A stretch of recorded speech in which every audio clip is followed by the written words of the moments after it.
Hi, this is Ife of Ife360 TV, and today it's a follow-up from the diabetes video that I did where I told you that I found out that I had diabetes. So just a little quick recap. When I found out that I had diabetes due to insulin resistance, it was a little bit of a shock. It was literally just before I started my summer vacation in 2019. I really didn't have much preparation done.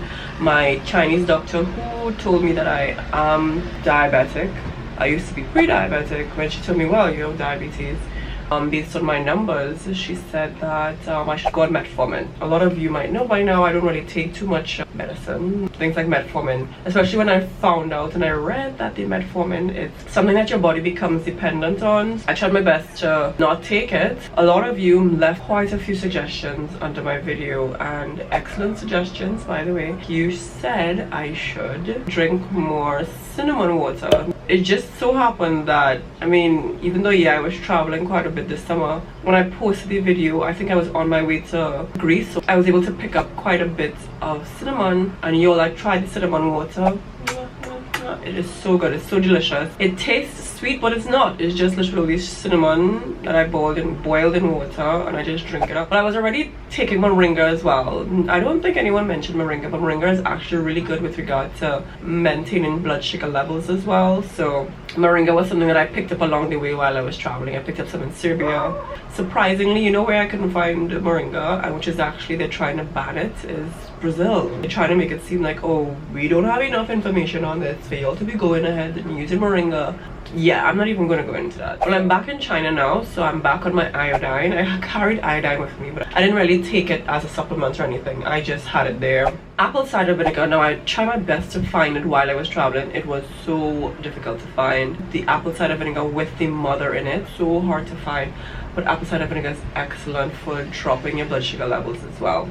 So that I had when I returned to China. So I've been having that in the morning, lunchtime, before I eat something, and then evening time sometimes, so 3 times a day. That takes me to my diet change. Now, a lot of you mentioned in my comment section, you were like, do ketogenic diet. Oh my gosh, if I do keto, do intermittent fasting. And then after a while I was like, okay, let me check it out, because everybody keeps going on about it. And then you also mentioned that I should check out Dr. Eric Berg. I read up a bit more about ketogenic diet. I watched a few of his videos, and I was like, whoa, I'm actually not far from it. I wasn't doing everything that I should be doing for a ketogenic diet, but I wasn't far off. I was still having a little bread here and there, or I was having some fruits that had too much sugar in it. I pretty much cut out almost all, I think every bit of sugar now. Like, I really don't even touch bread anymore. But what really helped me was I had met someone in Greece when I was at a hostel just relaxing. I was literally actually really tired, and I met this guy who, he's Indian but lives in England, and he had lost 50 pounds from just doing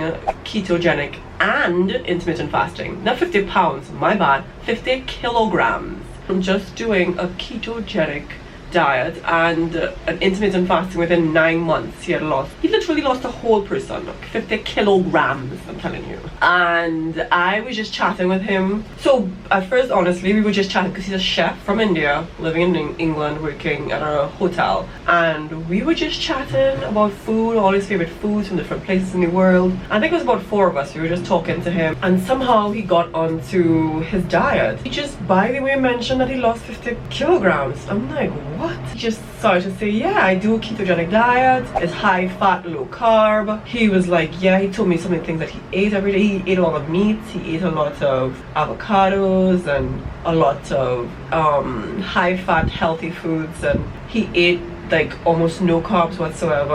And I'm like, no sugar, no carbs? He's like, no, you don't need it. He said he was 300 and something pounds at some point. So he said he literally has eaten everything for his whole life, so he really doesn't even need sugar anymore.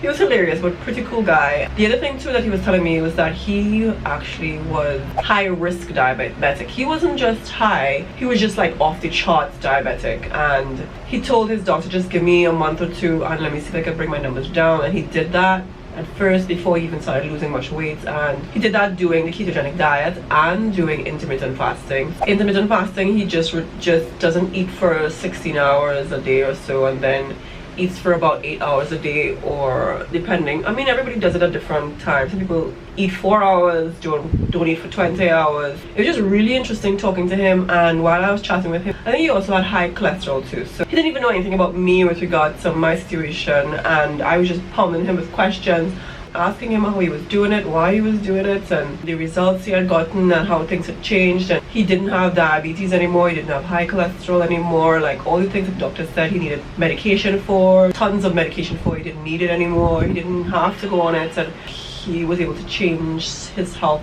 significantly. And while we were chatting, I eventually told him about me and finding out that I had diabetes. He was like, yeah, you can do it, it's fine. And one of the things that he told me is like, yeah, just add an avocado a day to your diet, it's no big deal. And I really wish I had found out about that like way earlier, my 2-month vacation, because it would have been really easy to find things to eat. Sometimes it was kind of difficult, but when I didn't know what to eat, I was always hungry. Or having an avocado a day makes a huge difference with like not being too hungry and stuff, and just getting my high fat intake going on, you know, with regard to the keto. Like you have to hit high fat numbers, like good fats. It was great meeting him, and that tip, I think that kind of was like a tipping point with regard to, you know what, I think I could do this. I think I could do intermittent fasting and keto, because I thought you could only do one or the other, but you could do both at the same time. It's been fun for me so far. It's been easier to find things to eat as well, and especially when you focus on certain food groups and stuff. Like for example, today I'm doing like a split pea soup with some fenugreek sprouts. I'm just baking some chicken.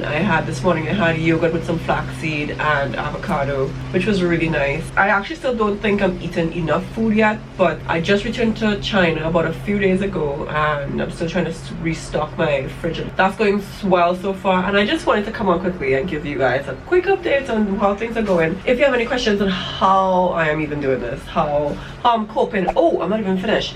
Symptoms. So I was getting symptoms with regard to the diabetes, having high blood sugar. I used to tell y'all, like, one of these symptoms I had was tingling in my feet. Is not so much anymore. I was getting up and need to use the bathroom pretty often every night to take a leak. It doesn't happen anymore, to be honest. However, last night was the first time in a long time I got up in the middle of the night to use the bathroom. I didn't really have that much to drink the night before, so this is the first time in a long time. Now I was trying to figure out what did I eat that was so different. I would say maybe the past like 3 to 4 weeks or so, I haven't had to wake up in the middle of the night to use the bathroom or anything. So I'm trying to figure out what is it. This is the first time I ate at my school cafeteria, and I don't know, something in the food had sugar in it, and I think it may have been, so I probably won't have food at that cafeteria anymore. Chicken or something had sugar in it. I don't have extreme thirst, being thirsty on anymore. I don't even have that. I feel as though I'm getting the candida under wraps. And also weight loss. Now, I wasn't planning to lose weight. It wasn't even like something that I struggle with. However, there's like right around my waistline, there's a tiny little band of chubbiness that really never really bothered me, but every time I go to the doctor and they look at me, they're like, yeah, that is like a sign of polycystic ovarian syndrome, you know. I just thought it was a natural part of me, so I just it never bothered me, to be honest. So that has been shrinking. As long as I keep my diet a certain way, that pretty much slims down. I've been noticing as well. Definitely lost like 2 kilograms or something already, but I'm not even really trying to lose weight, to be honest. So that's, I mean, but I'm okay with it. I'm fine with it. I feel a little bit leaner because I know my body is burning fat instead of trying to burn any sugar in my blood. But if you have any questions, if you have any ideas as to what else I can do, please let me know in the comments below. What else did you guys do for high blood sugar, or what your family did? Let me know. I love your suggestions. I know it was overwhelming, I'll be honest. However, I enjoyed it. So thanks so much for watching, and later.